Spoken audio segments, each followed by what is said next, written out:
Everybody, it's great to be here at my first Polyfest. I'm happy to go straight into questions if you like, but you'll have to be quite loud because there's obviously a lot of background noise. Minister, last year when you were police minister, you floated the idea of changing the law to allow police to photograph and fingerprint young people in ways that were severely criticised by the Joint Dog investigation. Has there been any progress on law change, having asked officials to draft things up? The police have been working really closely with the Privacy Commission to make sure that the findings of their report, which were critical of the police past practice, were taken on board, but not in a way that stopped the police doing the job that we expect them to do. The advice that I had at the end of last year, I haven't had anything this year, is that the police and the Privacy Commission had made really good progress in making sure that they're stopping the practice that was criticised, but that they're still able to do their jobs. Also, aren't you before this meeting with the police's own lawyers that the practice wasn't good policing and like the human rights of children? If police lawyers don't think it's a good idea, why do you? No, I've never said. I've been very clear from the beginning that there were some of the practices that police were previously using that they shouldn't have been using, but the concern was that the report may have gone too far and therefore stopped police doing what is their core day-to-day work. The conversations between the police and the Privacy Commissioner, I think, are ironing out those issues, and at the moment it looks like we're not going to need to make a law change in order to get back to a sensible position.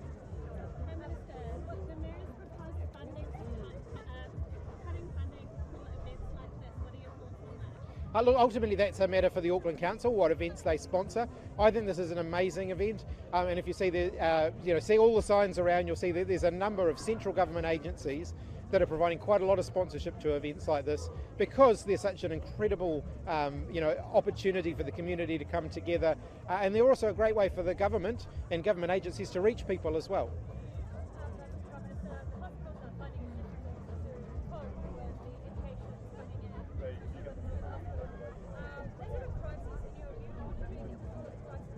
The hospitals are under a lot of pressure, and we're very, very aware going into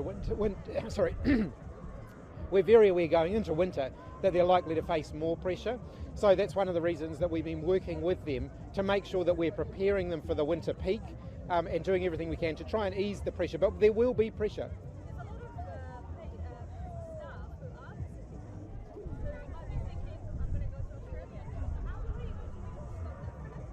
Well, if you look at the most recent figures around nurses' pay, for example, some significant increases in nurses' pay so that we can keep and retain our own workforce and so that we can deal with some of those underlying gender disparities that have existed in that workforce in the past. I'm really proud of our track record on that. Is there more to do? Of course there's more to do, but we've made a lot of progress.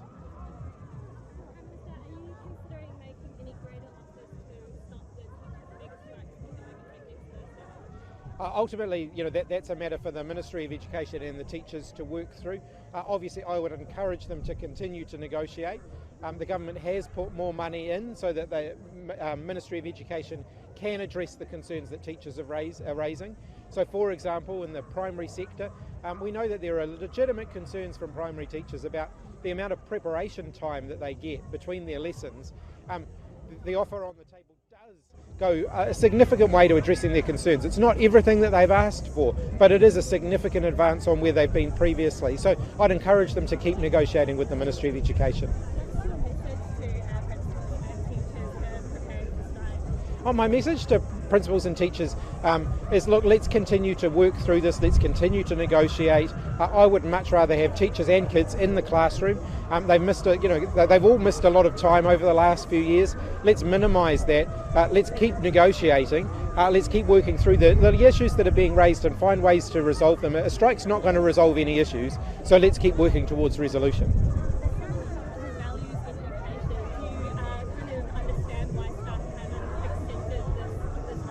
Yeah, look, I'm under the employment relations law, I'm quite limited, I guess, in what I can say because there's negotiations going on. But I would just encourage both parties to continue to negotiate.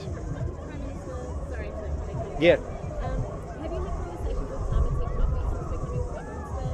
And in addition, why is there a role in the region? Look, I've had conversations with Tamati. I'm not sure actually if his statement has gone out yet, but it may well do. Tamati's indicated that he's just become a dad for the second time, and that's where his focus is at the moment, and I absolutely respect that. I'm going to come out of a little door right now. We're at Polyfest. You would have been hearing this around today. Choo! Can I get a choo? I don't know. I wouldn't want to mess it up. We Right. can do a group one. Oh, you go. Hang on. 1, 2, 3. How's that? Thank you so much. That's why you have a Pacific caucus.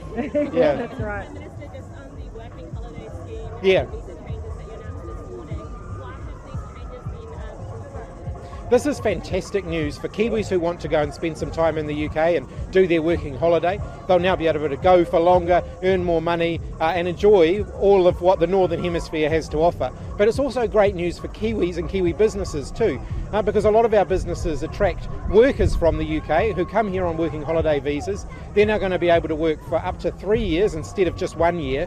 That's going to be great news for those businesses. So this is a win-win for both of our countries. It's a great opportunity for Kiwis who want to get some OE experience, but also a great opportunity for young people from the UK to come here and enjoy all of what New Zealand has to offer and contribute to our workforce in the meantime. How do you know it's not going to result in one-way traffic back there and not vice versa though? We've already got a lot of working holiday visa holders coming from the UK to New Zealand.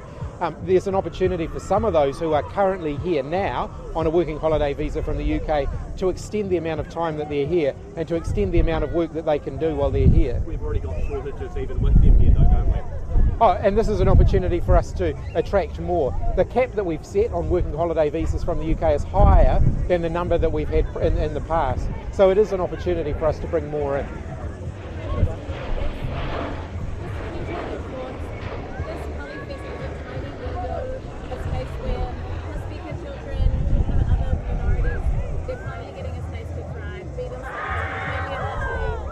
As a group, and yet 99% of the year they struggle and they're looked down on for who they are in some parts of the world of Northland.